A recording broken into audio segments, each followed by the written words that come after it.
Hello 9th class sorry 11th class. मैंने आपको जो है पहले टेबल इसके बारे में बताया था, table how many types of table. आज हम करेंगे प्रेजेंटेशंस ऑफ डाटा में ग्राफ एंड डायग्राम, कि अपने डाटा को हम ग्राफ और डायग्राम के द्वारा कैसे शो करते हैं। ओके, तो इसकी एडवांटेज क्या है जो हम ग्राफ में बनाते हैं? They are attractive, they give a brief eye's view of the data, they can be easily understood by common man, the facilities comparison of various characteristics, the impressions created by them are long lasting, theorems and results of statistics can be visualized using graph। कि जो graph बनाते हैं, सबसे पहले होता है कि जब ग्राफ बनाया जाता है तो वो एक अट्रैक्टिव होता है, हर किसी का ध्यान जो है अपनी ओर खींचता है। वर्ड आइज व्यू डाटा होता है, एक एक आइज की तरह हर बारीकी से डाटा को जो है शो किया जाता है, इजीली अंडरस्टैंड होता है बाय कॉमन मैन। हम जो है कंपैरिजन कर सकते हैं अपने डाटा का, और लॉन्ग लास्टिंग तक इसका इंप्रेशन रहता है, और थ्योरम और रिजल्ट ऑफ स्टैटिक्स जो है विजुअलाइज करते हैं हम ग्राफ के थ्रू। क्योंकि ग्राफ के थ्रू जब हम किया जाता है तो सारा डाटा जो है ज़्यादा ध्यान देने की जरूरत नहीं, एक साधारण सा व्यक्ति भी इस डाटा को देख के जो है समझ सकता है कि वो क्या इस डाटा में क्या बताया जा रहा है। परंतु इसकी कुछ लिमिटेशंस भी है, और लिमिटेशंस क्या है कि दीज आर विजुअल एड्स, ये विजुअल एड्स होते हैं, इसमें अल्टरनेटिव न्यूमेरिकल डाटा को कंसीडर नहीं किया जाता है। थ्योरीज और रिजल्ट को इजीली विजुअलाइज कर देते हैं हम डायग्राम और ग्राफ के द्वारा, परंतु जो मैथमेटिकल जो है हम इसको नहीं कर पाते हैं। और डायग्राम और graph are not accurate tabular data, ये टेबलर डाटा की तरह एक्यूरेट तो होता नहीं है, क्योंकि हम अप्रोक्सीमेट या इस तरीके से लेके चलते हैं, और क्योंकि tabular data can be use for further analysis, और एनालिसिस किया जा सकता है टेबलर के द्वारा, परंतु ग्राफ के द्वारा जो है एनालाइज करना मुश्किल होता है। डायग्रामेटिकल और ग्राफिकल जो है मिस रिप्रेजेंटेटिव जो है ऑब्जर्व करते हैं missed easily, it is possible to create wrong impression. और कई बार क्या होता है कि डायग्राम और ग्राफ अगर हमने सही ढंग से शो नहीं किया गया है, सही ढंग से शो नहीं किया है, तो उसका इंप्रेशन भी गलत पड़ता है। तो ये इसकी लिमिटेशंस है। अब आती है कि रूल, जब हम कोई डायग्राम या ग्राफ कुछ बनाते हैं तो उसके कुछ रूल एंड रेगुलेशन भी होते हैं। तो रूल क्या है? सबसे पहले कि first choose the form of diagram या ग्राफ। सबसे पहले हमें चूज करना पड़ता है कि हम किस चीज़ का ग्राफ या डायग्राम बना रहे हैं। सेकंड, उसका टाइटल लिखना जरूरी है। Scale should be neither too small और टू लार्ज, ना ज़्यादा छोटा होना चाहिए ना ज़्यादा लार्ज होना चाहिए। सभी यूनिट्स को हमने कवर करना होता है। साफ़ सुथरा होना चाहिए, अट्रैक्टिव होना चाहिए, ओरिजिनल होना चाहिए, सिंपल होना चाहिए, और उसमें जो है कॉस्ट और लेबर भी जो है एक्सरसाइज डायग्राम में ड्राइंग डायग्राम इकोनॉमी यानी कि पैसा भी कम खर्च होना चाहिए। तो ये इसके रूल है। डिफरेंस क्या होता है ग्राफ और डायग्राम में? डिफरेंस क्या है? जब हम कोई ग्राफ बनाते हैं तो ग्राफ पेपर जो जनरली जो है use, whereas diagram is constructed on plain paper. Graph paper पर हम ग्राफ बनाते हैं और प्लेन पेपर पर डायग्राम बना सकते हैं। ग्राफ जो है मैथमेटिकल रिलेशन जो है टू वेरिएबल को शो करता है, तो डायग्राम नहीं कर सकता। ग्राफ जो है मोर एप्रोप्रिएट होता है डायग्राम के कंपैरिजन में। Diagram are more attractive to the eyes, diagram जो है अट्रैक्ट करता है, जबकि ग्राफ इतना अट्रैक्ट नहीं करता है। Diagram do not add anything to the meaning of the data, they are not helpful to analyse of data. Diagram के द्वारा हम डाटा को एनालाइज नहीं कर सकते, परंतु ग्राफ के थ्रू कर सकते हैं। ग्राफ जो है यूज बाय द स्टैटिक्स जो है हमारे यूज ज़्यादातर ग्राफ का यूज़ करते हैं, क्योंकि उन्हें डाटा जो है एनालाइज मूल्यांकन भी करना होता है। तो ये डिफरेंस है हमारा ग्राफ एंड डायग्राम में। अब हम जब प्रेजेंटेशन ऑफ डाटा करते हैं तो हम ग्राफ का भी यूज़ करते हैं और डायग्राम का भी यूज़ करते हैं। ग्राफ में हम क्या क्या बनाते हैं? Histogram, frequency curve, frequency polygon, ogive, line graph, इनका यूज़ करके ग्राफ बनाते हैं। जबकि डायग्राम जो बनाते हैं उसमें हम या तो बार डायग्राम का यूज़ करते हैं या पाई डायग्राम। और बार डायग्राम जो है वो डिफरेंट प्रकार के होते हैं। सिंपल बार डायग्राम, मल्टीपल बार डायग्राम, कंपोनेंट बार डायग्राम, परसेंटेज बार डायग्राम, डेविएशंस बार डायग्राम, डिफरेंट प्रकार के हम डायग्राम बना सकते हैं, बार डायग्राम और पाई डायग्राम बना के। तो इस तरीके से हम जो है प्रेजेंटेशन ऑफ डाटा करते हैं, अपने डाटा को जो है प्रेजेंट करते हैं, ताकि सामने वाले को जो डाटा जो है आसानी से समझ आ जाए। तो इस दो चीज़ का यूज़ करके जो है हम अपने डाटा को जो है प्रेजेंट कर सकते हैं, by graph and by diagram. Graph में हम histogram, frequency curve, frequency polygon, ogive और लाइन ग्राफ का यूज़ कर सकते हैं, जबकि डायग्राम बनाते वक्त हम बार डायग्राम या पाई डायग्राम लेंगे और बार डायग्राम के इतने पार्ट जैसा डाटा है उसी के अकॉर्डिंग हम अपना जो है डाटा शो करेंगे।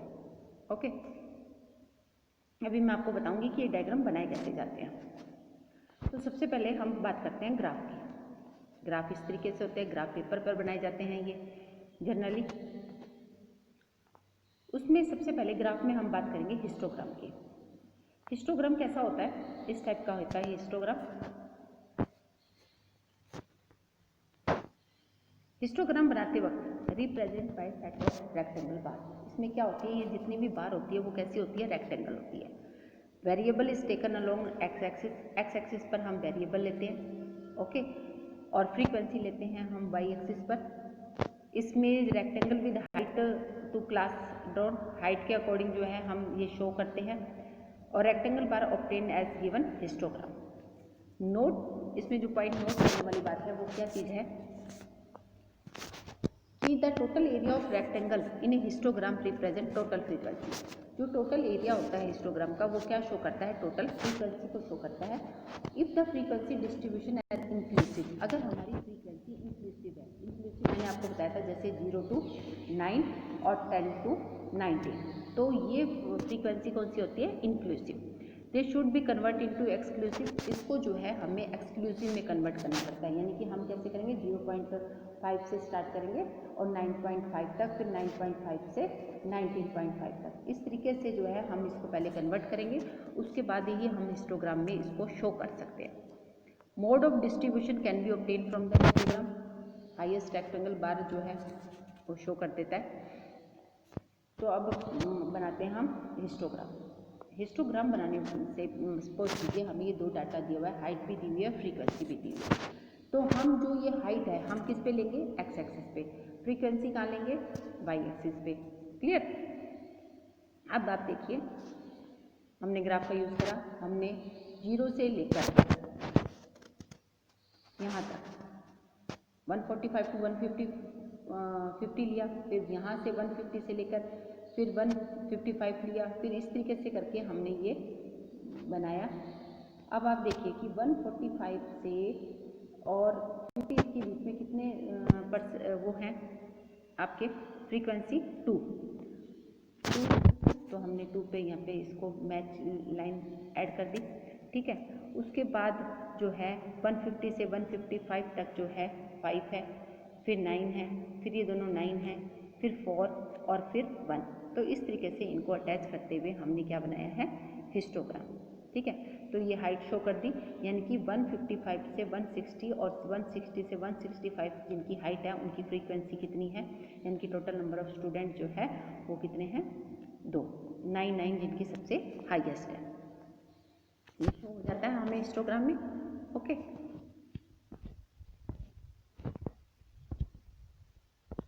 ये मोड ऑफ, इस तरीके से हम जो है इसको शो कर सकते हैं,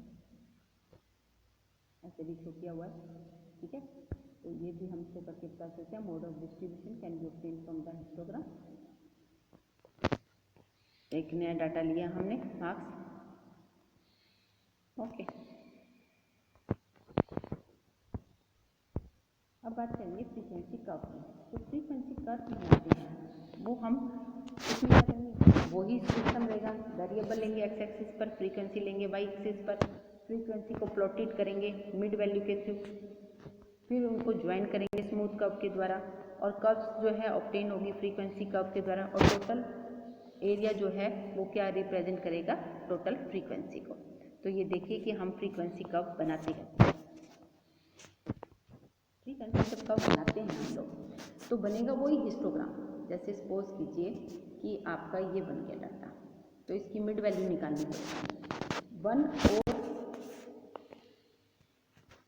2 और 4 के बीच में जो कोई फ्रीक्वेंसी दी हुई है वो जो है इसकी मिड वैल्यू निकाली, 5 पे टच किया, 2 और 4 की मिड वैल्यू क्या आ जाएगी, 2 प्लस में 4 डिवाइड बाय 2 यानी कि 3। तो 3 नंबर से हम इसको डॉट लगा देंगे 5 नंबर पे। उसके बाद 4 और 6 के बीच में देखेंगे, फिर 6 और 8 के बीच में, इसी तरीके से इनकी जो है मिड वैल्यू निकालनी पड़ेगी, जैसे इसकी मिड वैल्यू निकली 3, ओके। तो मैं अभी आपको जो है एक वीडियो सेंड करती हूँ, इसमें हम कैसे हम फ्रीक्वेंसी कर्व बनाते हैं। अभी आप इसमें देखिए, क्लियर। इस तरीके से जो है फ्रीक्वेंसी जो है कर्व बनाई जाती है जब हम हिस्टोग्राम नहीं बनाते हैं, बस केवल फ्रीक्वेंसी जो है मिड वैल्यू को लेकर जो है हम लोग इसको शो कर देंगे, जिसमें हम ये बीच वाला जो डाटा है इसको सारे को इरेज कर देंगे और ये पे सिर्फ लाइन ही आपको शो होगी। ठीक है, तो इस तरीके से हम क्या बनाते हैं फ्रीक्वेंसी कर्व। ये आपने 10th में भी या 9th में भी इस तरीके से ग्राफ बनाए हुए होंगे, जो सिर्फ डॉट डॉट करके जो बनाई जाती है उसको हम फ्रीक्वेंसी पॉलीगॉन के नाम से जानते हैं। वेरिएबल वही एक्सिस पे लेना है, वाई एक्सिस पे फ्रीक्वेंसी लेनी है, मिड वैल्यू हमें निकालनी है। पहले वो जो होगी वो स्ट्रेट लाइन, जो पॉइंट ज्वाइन करेंगे वो स्ट्रेट लाइन होगी। The figures obtain on frequency polygon, total area जो है इसमें कवर करेगा, जो इसको हम टोटल फ्रीक्वेंसी से जानेंगे। ओके, तो अभी आप ये समझिए, इससे रिलेटेड नोट्स कीजिए, फिर मैं आपको डायग्राम बनाने बताती हूँ कि डायग्राम बनाते कैसे हम लोग। 0 से ये लिया है एक्स एक्सिस, यहाँ लिया height of the student, Y axis पे लिया मैंने फ्रीक्वेंसी। अब देखिए 0 से 1 के बीच में जो 2 स्टूडेंट हैं, यानी कि आप इसको लिख सकते हो 140 से 150 तक के हाइट के स्टूडेंट है 2। ठीक है, 150 से 160 के हाइट के बीच में स्टूडेंट है सपोज कीजिए 4। ठीक, और 160 से 170 तक हाइट के स्टूडेंट है 3। तो ये जो मैं बना रही हूँ, ये मैं क्या बना रही हूँ हिस्टोग्राम। इस तरीके से बनता है हिस्टोग्राम, क्लियर। अगर मुझे फ्रीक्वेंसी पॉलीगॉन बनानी है तो मैं क्या करूँगी, इसके बीच की मिड वैल्यू चेक करूँगी। मिड वैल्यू के बाद मैं इस मिड वैल्यू पे इसको टच करूँगी, फिर यहाँ मिड वैल्यू को टच करूँगी, इस मिड वैल्यू निकालूंगी। मिड वैल्यू निकालने के लिए हम क्या करते हैं, लोअर टर्म प्लस में हाईएस्ट टर्म अपॉन में 2। इस तरीके से सपोज कीजिए मेरा है 140 प्लस में 150 अपॉन में 2, तो इसकी मिड वैल्यू क्या आएगी 290 अपॉन में 2, तो ये कितना आ गया 145, तो 145। तो 145 की मिड वैल्यू पर मैं इसको टच करूँगी। यहाँ से 160 से 150 से 160 के बीच में 155 मिड वैल्यू आएगी, मैंने टच की।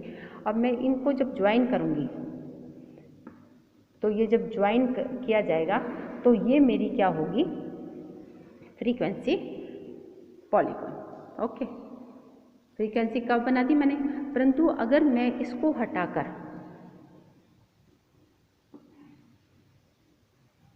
केवल मिड वैल्यू को ही टच करते हुए बना रही हूँ तो वो मेरा क्या बनेगा फ्रीक्वेंसी पॉलीगॉन। केवल मैं मिड वैल्यू का यूज़ करके ही बना रही हूँ तो वो मेरी क्या बनेगी frequency polygon. Okay, only we use the mid value. Mid value हमने फाइंड आउट करी और उसके बाद मैंने मिड वैल्यू को जो है इसको टच करते हुए बनाई। ओके, जैसे अब मैंने यहाँ की ये देखिए आप कि मैंने पहले मिड वैल्यू ये ली, फिर मिड वैल्यू ये ली, फिर मिड वैल्यू मेरी ये है इसके बीच में, उसके बाद मेरी मिड वैल्यू जो है यहाँ है और फिर यहाँ है। तो मैं इसको टच करते हुए बनाऊँगी, मिड वैल्यू को टच करते हुए, और जो ये मैं मिड वैल्यू टच करते हुए बना रही हूँ तो ये मेरा क्या बन जाएगा फ्रीक्वेंसी पॉलीगॉन। ओके, तो इस तरीके से हम क्या बनाएंगे histogram and frequency polygon and frequency curve.